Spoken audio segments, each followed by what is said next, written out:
नमस्कार, मी Trimbak keeper infinity स्पर्धा परीक्षेच्या या ऑनलाईन प्लॅटफॉर्म आपलं स्वागत. मित्रांनो, बऱ्याच दिवसापासून म्हणजे मागील आपण लेक्चर सिरीज सुरू केलेला आहे. TCS अंतर्गत ज्या काही एक्झाम आहेत त्याला आपल्याला नक्कीच या आपल्या सिरीजची मदत होईल. आपल्याला काय करायचे, आपण जर नवीन असाल तर चॅनल सबस्क्राईब करायचंय आणि बेल आयकॉनचं बटन दाबायचंय. पुढील माहितीसाठी आपलं ॲप डाउनलोड करा आणि टेलिग्राम चॅनल जॉईन करा. चला कंटिन्यू आपण सिरीज करतोय. पुढचा प्रश्न आहे, खालीलपैकी कोणते पुस्तक महात्मा ज्योतिराव फुले यांनी लिहिलं? बघा, महात्मा ज्योतिराव फुले यांच्या संबंधी जेव्हा आपण पीवायक्यूच्या क्वेश्चनचं अनालिसिस करतो, सत्यशोधक समाज, वृत्तपत्र दीनबंधू, त्याचप्रमाणे त्यांची पुस्तकं, त्यांची शाळा, त्यांचं सामाजिक कार्य याच्यावर प्रश्न विचारला आहे. आपला प्रश्न विचारला आहे त्यांच्या साहित्यासंबंधी ब्राह्मणांची कसब हे पुस्तक विचारलेलं आहे. कोणते पुस्तक? आता साधना हे साने गुरुजी संबंधीचं पुस्तक आहे, बरोबर आहे. आपल्याला इथं क्ल्यू एक दोन तरी क्ल्यू मिळतात, बाकीचे जरी पर्याय माहित नसले तर हे ब्राह्मणांची कसब हे महात्मा ज्योतिराव फुलेंचं, साधना हे कुणाचं आहे? साने गुरुजींचं. ठीक आहे. यानंतर पुढचा प्रश्न, खालीलपैकी कोणत्या व्यक्तीनं बुद्धभूषण या ग्रंथाची रचना केली? मित्रांनो, छत्रपती संभाजी राजे यांच्या संबंधीचं हे लिखाण आहे. पर्याय क्रमांक 2 हे संस्कृत आणि मराठी भाषेमधलं महाराजांचं हे लिखाण आहे, लक्षात ठेवा. आपल्याला इथं आणखीन एक प्रश्न काय येतो, बुद्धभूषण बरोबर महाराजांचं इतर लिखाण कोणतं? बघा, नायिका भेद, 7 शतक, कोणतं? नायिका भेद हा पण प्रश्न येऊ शकतो. नायिका भेद, आता बुद्धभूषण विचारले, नायिका भेद 7 शतक, 7. बघा, 3 महत्वाची इतर पुस्तक आहेत, नायिका भेद, 7 शतक हे पण येऊ शकतो, आणि नखशिका, काय? नखशिका हे पण महाराजांसंबंधीचं पुस्तक आहे. 3 पुस्तक इतर, आपल्याला इथं ऍडिशन माहिती. आता आणखीन काय प्रश्न येऊ शकतो? प्रश्नाचं उत्तर तर मिळालं, पण पीवायक्यू मधून आपल्याला काय मिळेल? ठीक आहे, महाराजांचा कालखंड विचारू शकतात. महाराजांचा जन्म कोणत्या किल्ल्यावर झाला? पुरंदर. तारीख होती 14 मे 1657. 14 मे हे तारीख पाठ करा, इथं प्रश्न येऊ शकतो. 1657, ठिकाण पुरंदर. ठीक आहे. आणि महाराजांचा बघा मृत्यू, हा मृत्यू पण तारीख आपल्याला माहित पाहिजे, 11 मार्च 1689. 11 मार्च, तुळापूर, 89 तुळापूर, हे आपल्याला ऍडिशन माहिती. ठीक आहे. यानंतर आपल्याला आयोग याच्यापेक्षा पुढं हा जो बुद्धभूषण ग्रंथ आहे कोणत्या भाषेत आहे हा पण विचारू शकतो, मराठी आणि संस्कृत मध्ये. पुढचा, शिवाजी महाराजांच्या शासन काळात राज्य व्यवहार कोश या नावाने ओळखला जाणारा शब्दासाठी संस्कृतला टिंबटिंब पर्याय दाखवणारा शब्दकोश तयार करण्यात आला होता. तर पर्शियन भाषेमधला हा आपल्याला ऍडिशन माहिती. कारण का, छत्रपती शिवाजी महाराजांच्या संबंधी आपल्याला जेव्हा चौथ सरदेशमुखी होऊन राजाभिषेक, अफजल खानाचा वध, शाहिस्ते खानाचा लक्षात ठेवा, बोट तोडली, याच्यावर आपला प्रश्न विचारला आहे. पुन्हा रायगडासंबंधी, राजधानी संबंधी पण प्रश्न विचारलेला आहे. त्यानंतर पुढचा प्रश्न, खालीलपैकी कोणत्या सातवाहन राजाचं वर्णन मत्री समुद्र तोय पीत वाहन असे केलेलं आहे? म्हणजे ज्याचे घोडे 7 समुद्राचं पाणी पित होते असा कोणता सातवाहन राजा आहे? तर गौतमी पुत्र सातकर्णी. लक्षात ठेवा, उत्तर काय? गौतमी पुत्र सातकर्णी हे त्याचं काय आहे? उत्तर आहे. यानंतर आपल्याला इथे क्ल्यू मिळतो, सातवाहनांच्या राजाचा कालक्रम जर आपल्याला माहित असेल, त्यांचं थोडं बहुत कार्य माहित असेल, प्रश्न सॉल्व्ह होऊ शकतो. परंतु संस्थापक आणि कार्यकाल हा महत्वाचा असतो. राज्य, बघा हा पॉलिटीचा क्वेश्चन आलाय, ठीक, इट्स ओके. 12 याचं उत्तर आहे काय? राज्यसभेत नामनिर्देशित सदस्यांची संख्या, इंडियन पॉलिटीचा हा प्रश्न आलेला आहे. ठीक आहे. चला पुढचा प्रश्न, मुलींच्या लग्नाचं वय 14 वर्ष व मुलाचे लग्नाचं वय 18 वर्ष निश्चित करणारा बालविवाह प्रतिबंधक कायदा खालीलपैकी कोणत्या वर्षी सहमत करण्यात आला? बालविवाह संबंधीचा वर्ष आपल्याला थोडं क्ल्यू देऊ शकतात. बालविवाह संबंधीचे महत्वाचे स्वातंत्र्यपूर्व भारतातले काही विवाह संबंधीचे कायदे आहेत. सतीचा कायदा 1829चा, विधवा पुनर्विवाहाचा कायदा कधीचा? 1856चा. आणि त्याच्यानंतर बघा, लक्षात ठेवा, 1871चा आणि एज ऑफ कन्सेंट ऍक्ट 1991चा. आपल्या ह्या बेसिक गोष्टी माहिती पाहिजे. यानंतर जो 20व्या शतकामध्ये कायदा केला गेला याचं उत्तर आहे 1929. डॉक्टर हरविलास शारदा, लक्षात ठेवा, हरविलास शारदा यांनी काय केलं होतं, चाइल्ड मॅरेज संबंधीचं कार्य केलं होतं आणि त्यांच्या या कार्याला यश आलं आणि मुलीचं वय 14 व मुलाचं वय 18. मित्रांनो लक्षात ठेवा, हा जो कायदा होता कोणता, बालविवाह प्रतिबंधक कायदा आणि विवाहाच्या वयासंबंधीचा लग्नासंबंधीचा कायदा. आपल्याला ऍडिशन माहिती 2006 मध्ये शासनानं, केंद्र सरकारनं याच्यामध्ये सुधारणा केली होती आणि मुलीचं वय 18 आणि मुलाचं वय 19 केलं लग्नाचं. याला शारदा कायदा पण म्हणतात. दुसरं नाव लक्षात ठेवा, शारदा कायदा. पुस्तकामध्ये शारदा कायदा किंवा शारदा ऍक्ट हा शब्द मिळेल आपल्याला. ठीक आहे. याच्यानंतर पुढचा प्रश्न, आता याच्यामध्ये जर वर्षावर क्ल्यू काढायचा, इथे थोडं लक्षात ठेवा. 1921 ला काय घडलं, 1925 ला आणि 1936 ला, तर इथं आपल्याला थोडा क्ल्यू मिळू शकतो. काही महत्वाचे हे इतिहासामधले स्वातंत्र्यपूर्व भारतातील वर्ष आहेत, इयर पण महत्वाचे असतात. उदाहरणामध्ये 1921 ला काय घटना घडली होती, 1925 ला काय घडलं होतं, 1936 ला काय घडलं होतं, थोडा आपल्याला क्ल्यू मिळू शकतो. पुढचा आपल्या लेवलचा हा प्रश्न नक्कीच येऊ शकतो. यानंतर पुढचा प्रश्न, भारतीय राष्ट्रीय काँग्रेसच्या पहिल्या अधिवेशनात सर्वाधिक प्रतिनिधी खालीलपैकी कोणत्या प्रांतामधून निवडून आले होते. एक क्ल्यू लक्षात ठेवा, काँग्रेस म्हटलं त्याला आपण इंडियन नॅशनल काँग्रेस म्हणतो. स्थापना म्हटलं 28 डिसेंबर 1885. पहिलं अधिवेशन मुंबई. ठिकाण गोकुळदास तेजपाल संस्कृत कॉलेज. अध्यक्ष व्यामेशचंद्र बॅनर्जी. ठीक आहे, व्यामेशचंद्र बॅनर्जी, WC बॅनर्जी पहिले ख्रिश्चन अध्यक्ष. आता इथं प्रश्न काय विचारला, कोणत्या प्रांतातील सदस्य जास्त होते. आता एक प्रश्न लक्षात ठेवा, एकूण सदस्य 72 हजर होते. किती होते, 72. त्यापैकी जवळपास 21 सदस्य हे बॉम्बे म्हणजे आजच्या मुंबई प्रांतातले, बॉम्बे प्रांतामधले होते. हा प्रश्न थोडा अप्लाइड लेवलचा अनालिटिकल प्रश्न आहे. इथं आपल्याला अभ्यासच लागतो, कारण का एकूण प्रतिनिधी माहित होते आपल्याला, पहिले अध्यक्ष माहित होते, परंतु कोणत्या प्रांतातील जास्त सदस्य होते. जर भारताचा स्वातंत्र्यपूर्वीचा जर इतिहास पाहिला आणि क्षेत्र पाहिले, बेंगॉल, मध्य लक्षात ठेवा, पश्चिम भारतामधलं बॉम्बे आणि पुणा, पंजाब अमृतसर लाहोर आणि दख्खन मधलं मद्रास, याच ठिकाणी क्रांतिकारी समाज सुधारणे संबंधीच्या राष्ट्र चळवळीच्या बऱ्यापैकी घटना दिल्लीच्या जवळ घडल्या. म्हणजे हे 4-5 ठिकाणं महत्वाची होती. पर्यायामध्ये पण काय बघा, लाहोर, मद्रास, दिल्ली, बॉम्बे. पण बॉम्बे मधले 72 पैकी 21 सदस्य होते. म्हणूनच काँग्रेसच्या सुरुवातीच्या कालखंडाला ही उच्चवर्णीयांची, उच्च विद्याविभूषितांची, श्रीमंताची संघटना आहे असे म्हणायचे. ठीक आहे, कारण का पूर्ण भारताची लोकसंख्या पाहिली तर 1885च्या पहिल्या अधिवेशनामध्ये फक्त 72 सदस्य आहे का नाही. क्वेश्चन आपल्याला साठी विचार करायला लावणारा.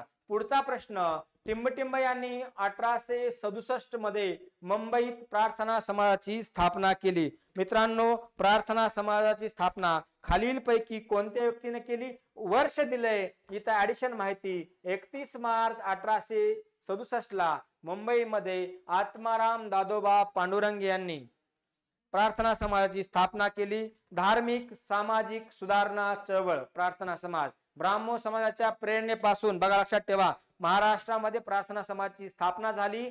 त्याचप्रमाणे दक्षिणेमध्ये मद्रासमध्ये वेद समाजाची स्थापना झाली होती. याच्यानंतर एकाच देवावर विश्वास, लक्षात ठेवा, एकाच देवाची पूजा म्हणजे एकेश्वरवाद आणि काय पुरस्कार केला होता कोणी, प्रार्थना समाजाने. जे ब्राह्मण समाज तत्व होते ते बऱ्यापैकी यामध्ये होते. पुढचा, टिंबटिंब या मराठी राज्यकर्त्याच्या कारकिर्दीत सिंधुदुर्ग किल्ला बांधला गेला. स्पेसिफिकली महाराष्ट्राच्या इतिहासाला अनुसरून हा मध्ययुगातला संबंधीचा प्रश्न आहे. बघा, किल्ले 3 प्रकारचे होते. सिंधुदुर्ग मधला हा समुद्र किल्ला विचारला आहे. पर्याय आहेत शिवाजी महाराज, दुसरे बाजीराव पेशवे, शहाजी भोसले आणि संभाजी भोसले. तर याचं उत्तर आहे छत्रपती शिवाजी महाराज. 1664 मध्ये काय झालं, बांधकामाला सुरुवात झाली आणि 1667 मध्ये बांधकाम पूर्ण झालं. या सिंधुदुर्ग किल्ल्याचे जे बांधकाम करणारे जे निर्माते होते, ज्याला आपण आजच्या भाषेमध्ये इंजिनियर म्हणतो, वास्तुकार होते, ते नाव होतं हिरोजी इंदोलकर. याच्या बाहेर प्रश्न जाणार नाही. हिरोजी इंदोलकर हे सिंधुदुर्ग सागरी किल्ल्याचे काय होते, शिवाजी महाराजांचे वास्तुकार होते? आपल्याला हा प्रश्न ऍडिशन जर टफनेस वाढलं तर असा येऊ शकतो. ठीक आहे, म्हणून या PYQ चा हाच मोठा फायदा असतो. मागचे क्वेश्चन सध्याचं आपण जे विश्लेषण करतो याच्यातून सराउंडिंग जी माहिती सांगतो, भविष्यामध्ये कसा जरी क्वेश्चन आला. आता पुढे जर प्रश्न असा विचारला, सिंधुदुर्ग या किल्ल्याचं बांधकाम छत्रपती शिवाजी महाराजांनी खालीलपैकी कोणत्या वास्तुकाराच्या मार्गदर्शनाखाली केलं किंवा कोणी निर्माण केलं, तर याचं उत्तर हिरोजी इंदुलकर. वर्ष विचारलं तर 1664 ते 1667 दरम्यान. पुढचा प्रश्न, सातवाहन राजवटीच्या काळात पुढीलपैकी कोणत्या लेण्या खोदल्या गेल्या? बघा, पर्याय आहेत आपल्या समोर, घारापूर, एलिफंटा, बेडसे, वेरूळ आणि कार्ले. मित्रांनो, याचं उत्तर आहे कार्ले. काय उत्तर?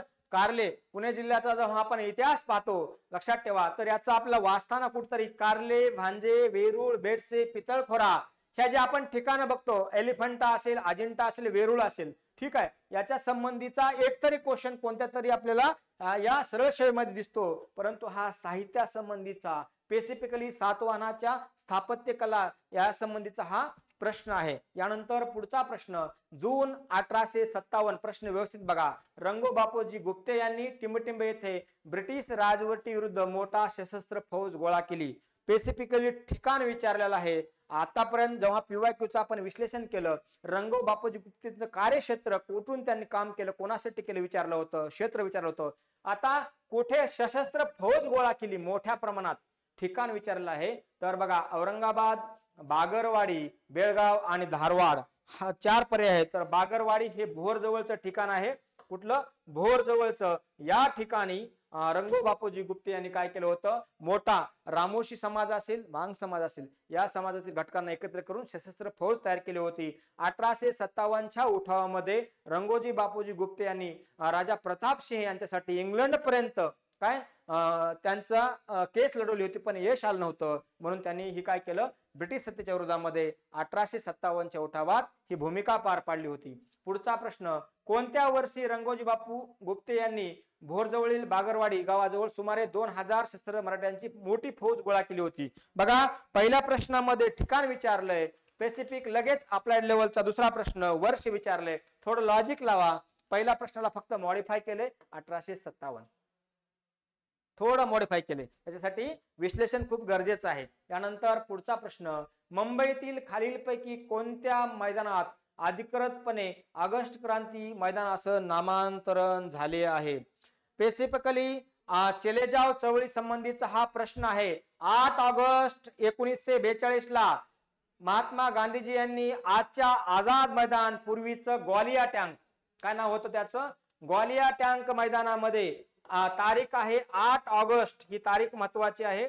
8 ऑगस्ट 1942 ला क्विट इंडिया, चले जाओ ब्रिटिश, चले जाओ, क्विट इंडिया, काय चले जाओ चळवळ सुरू केली, घोषणा केली. काय ह्याच लक्षात ठेवा, हेच ग्वालियर टँक मैदान आज काय म्हणतात, आझाद मैदान म्हणून ओळखलं जातं. तारीख स्पेसिफिकली 8 ऑगस्टला. आणि भारतामधलं सगळ्यात मोठं आंदोलन सुरू झालं, त्याला आपण काय म्हणतो, चले जाव चळवळ म्हणतो. काय म्हणतो? चले जाव चळवळ.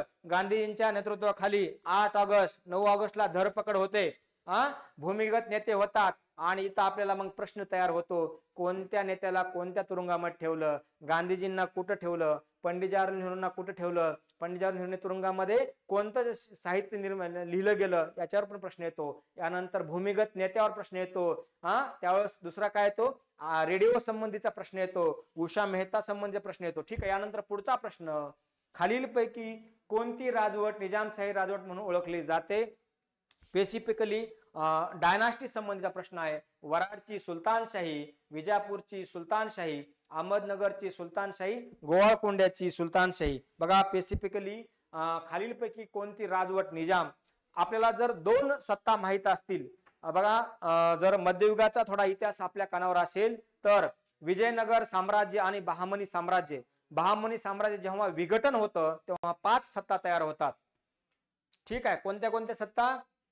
अहमदनगरची निजामशाही, बिजापूरची आदिलशाही, गोळकोंड्याची कुतुबशाही, बिदरची बरीदशाही, लक्षात ठेवा, आणि ज्याला आपण बेरारची इमादशाही म्हणतो. ह्या 5 सत्ता होतात. प्रश्न आहे, खालीलपैकी कोणती राजवट निजाम राजवट म्हणून ओळखली जाते? तर अहमदनगरची सुलतानशाही. लक्षात ठेवा. काय? अहमदनगरची सुलतानशाही. 28 मे 1490 ला मलिक अहमद, हा शब्द पाठ करा. 1490 ला 28 मे 1490 ला मलिक अहमद यांनी अहमदनगरच्या निजामशाहीची स्थापना केली होती. आपल्याला हे गोष्टी बेसिक माहीत राहावं, परंतु ही जुन्नर या ठिकाणी स्थापना केली होती. आणि यांनी काय केलं, जुन्नर येथे बहामनी सैन्याचा पराभव केला आणि स्वतंत्र सल्तनतची घोषणा केली. त्यालाच आपण काय म्हणतो, निजामशाही असं म्हणतो. प्रश्न व्यवस्थितपणे लक्षात ठेवा. आपल्याला हैदराबादची निजामशाही ही 1724 ची आहे. त्याला असफजाह डायनास्टी पण म्हणतात.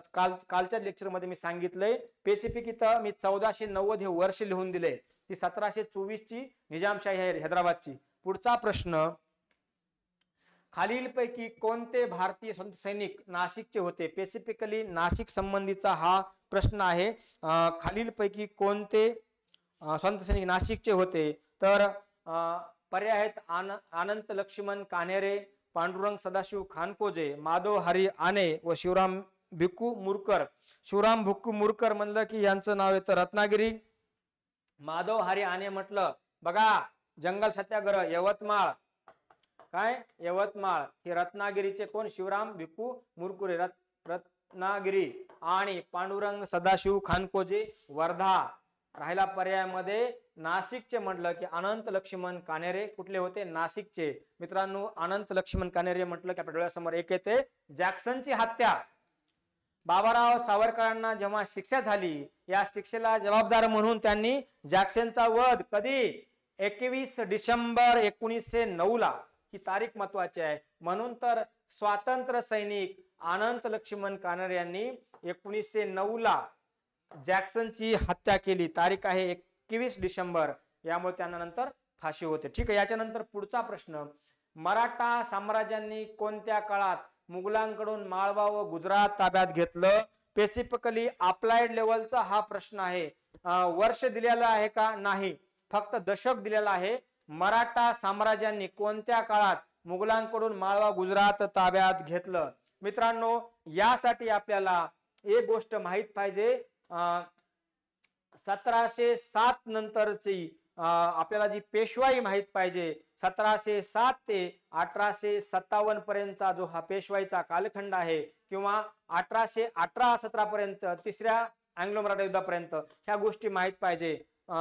बाळाजी विश्वनाथ बाजीराव फर्स्ट, बाळाजी बाजीराव लक्षात ठेवा.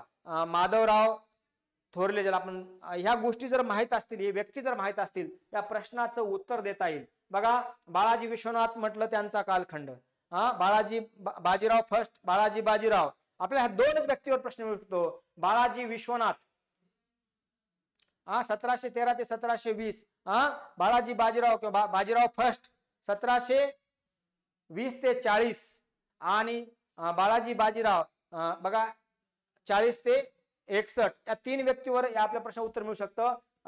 खालीलपैकी माळवा व गुजरात ताब्यात घेतलं, हा स्पेसिफिकली व्यक्तीला फोकस करून विचारायला प्रश्न आहे. तर 1750, 1730, 1740 आणि 1720 नाही मित्रांनो, 1720 हे बाजीराव फर्स्ट यांचा कालखंडासंबंधीचा हा प्रश्न आहे. चिमाजी आप्पा, राणोजी शिंदे व उदाजी पवार यांच्या नेतृत्वाखाली माळवा व गुजरातवर मराठ्यांनी काय केलं? चढाई केली व साम्राज्याचा विस्तार केला व माळवा गुजरात ताब्यात घेतलं. इथं स्पेसिफिकली उत्तर द्या. बाजीराव फर्स्ट यांच्या कालखंडामध्ये, कालखंड आहे 1720 ते 40. बाजीराव फर्स्ट यांनी काय केलं? चिमाजी आप्पा म्हणजे राणोजी शिंदे, उदाजी पवार यांच्या नेतृत्वाखाली माळवा गुजरात ताब्यात घेतलं. ठीक आहे. आपल्याला स्पेसिफिकली मराठा साम्राज्यांनी कोणत्या काळात मुघलांकडून माळवा व गुजरात ताब्यात घेतलं? इथं आणखीन एक प्रश्न येतो. मराठा साम्राज्यांनी कोणत्या मुघल बादशाहच्या काळामध्ये मालवा व गुजरात ताब्यात घेतलं? तर 1720 जर उत्तर असेल, यावेळेस दिल्लीच्या गादीवर कोणता मुघल बादशाह होता? हा अप्लाइड लेवलचा प्रश्न येऊ शकतो. मला कमेंट मध्ये याचं उत्तर सांगा. ठीक आहे. यानंतर पुढचा प्रश्न, पंडिता रमाबाई कोणत्या वर्षी उच्चवर्णीय विद्वानांना मदत करण्यासाठी शारदा सदनची स्थापना केली? 1889 ला त्यांनी स्थापना केली. वर्ष आहे 1890. 11 मार्च ही तारीख पाठ करा. 11 मार्च ठिकाण आहे मुंबई. यांनी काय केलं, प्रश्नाचं उत्तर उद्देश वरच दिलेला आहे. काय, उच्चवर्णीय विद्वांना मदत करण्यासाठी 11 मार्च 1889 ला मुंबई या ठिकाणी पंडिता रमाबाईंनी शारदा सदनची स्थापना केली. आता मला कमेंट मध्ये सांगा, पंडिता रमाबाईंचं इतर संस्था कोणत्या? कारण का इथं प्रश्न कृपा सदन याच्यावर पण येऊ शकतो, शारदा सदन विचारलेला आहे. यानंतर पुढचा प्रश्न बघा, भोर जवळील बागरवाडी या गावाजवळ सुमारे 2000 सशस्त्र मराठ्यांची मोठी फौज गोळा करणाऱ्या खालीलपैकी कुणाला यश आलं होतं? बघा, करण्यात खालीलपैकी कुणाला यश आलं होतं? हा प्रश्न रिपीट होतोय, दोनदा रिपीट झालाय. भोर जवळील बागरवाडी, मागचे 2 प्रश्न एका प्रश्नामध्ये बसवलेत. आता मी विचारेल कोणत्या वर्षी जर आलं तर 1857 ला. व्यक्तिमत्व विचारलं इथं रंगो बापूजी गुप्ते, त्यांचं कार्यक्षेत्र विचारलं तर सातारा लिहा. चिमाजी आप्पा म्हटलं की कोल्हापूर. लक्षात ठेवा, हे गोष्टी आपल्याला माहिती पाहिजेत. प्रश्न कसाही आपल्या लेवलचा आपल्याला विचारू शकतात. पुढचा, खालीलपैकी कोणी केसरी या मराठी वृत्तपत्राचे संपादन केले, जे ब्रिटिश राजवटीचे प्रमुख टीकाकारापैकी एक होते? संपादन केले किंवा ज्याला आपण संपादक म्हणूया. बाबा आमटे, बाळ गंगाधर टिळक, नानाजी देशमुख, महात्मा ज्योतिराव फुले. ठीक आहे मित्रांनो, समकालीन कालखंड जर पाहिला तर बाळ गंगाधर टिळक आणि महात्मा ज्योतिबा फुले इथं कुठेतरी स्पेसिफिक लिंक लागू शकते. परंतु विचारले मराठी वृत्तपत्र खालीलपैकी जे ब्रिटिश राजवटीचे प्रमुख टीकाकारापैकी एक होते, तर सरळ सरळ आहे, वृत्तपत्राचं नाव आहे केसरी. केसरी म्हणलं की बाळ गंगाधर टिळक. मित्रांनो लक्षात ठेवा, लोकमान्य बाळ गंगाधर टिळकांचे 2 वृत्तपत्र होते, मराठा आणि केसरी. मराठा हे वृत्तपत्र 2 जानेवारी 1881 ला सुरू झालं होतं आणि केसरी हे वृत्तपत्र 4 जानेवारी 1881 ला मराठी भाषेमधलं वृत्तपत्र होतं. टिळकांनी सुरू केलं होतं, परंतु याचे 1881 ते 87 ह्याचे संपादक आगरकर होते आणि आगरकरांनी राजीनामा दिल्यानंतर त्यांनी सुधारक सुरू केलं होतं. मराठा हे 2 जानेवारी 1881 ला इंग्रजी भाषेतील वृत्तपत्र होतं, याचे संपादक स्वतः लोकमान्य बाळ गंगाधर टिळक होते. ठीक आहे. याच्यानंतर पुढचा प्रश्न, खालीलपैकी कोणत्या महान मराठा सेनापतीला विंध्यापलीकडे मराठा साम्राज्याचा विस्तार करण्याचं श्रेय दिलं जातं? मागच्याच 2 प्रश्नापूर्वी जे प्रश्न होता त्याचाच आपल्या लेवलचा हा प्रश्न आहे. कोणत्या सेनापतीला ज्यांनी विंध्यापलीकडे मराठा साम्राज्याला विस्तार करण्यात यश आलं? बघा, तापी आणि बघा विंध्या आणि सातपुडा म्हणजे तापी नर्मदा नदीच्या संबंधीचा हा प्रश्न आहे. भूगोलाच्या भाषेमध्ये तापी, लक्षात ठेवा, तापी आणि नर्मदा, विंध्या आणि सातपुडा याच्या पलीकडे मराठी साम्राज्य ज्यांनी विस्तार केला, या सेनापत्याचं नाव सांगा. म्हणतात सेनापती, पहिले माधवराव, पहिले बाजीराव, अहिल्याबाई होळकर आणि चिमाजी आप्पा. मित्रांनो याचं उत्तर आहे बाजीराव फर्स्ट. म्हणजे 1720 ते 1740 हा त्यांचा कालखंड आहे. त्यांनी बघा माळवा, बुंदेलखंड आणि दिल्लीपर्यंत मजल मारली होती. काय, माळवा, बुंदेलखंड आणि दिल्लीपर्यंत मजल मारली होती. कोणत्या काळात मराठा राज्याला संपूर्ण दख्खन द्वीपकल्पाचा अधिपती म्हणून ओळख मिळाली? कोणत्या काळाला? दशक विचारले, 1740, 1710, 1720 आणि 1730. मागच्याच क्वेश्चनचं परत अप्लाइड लेवलचा क्वेश्चन आहे.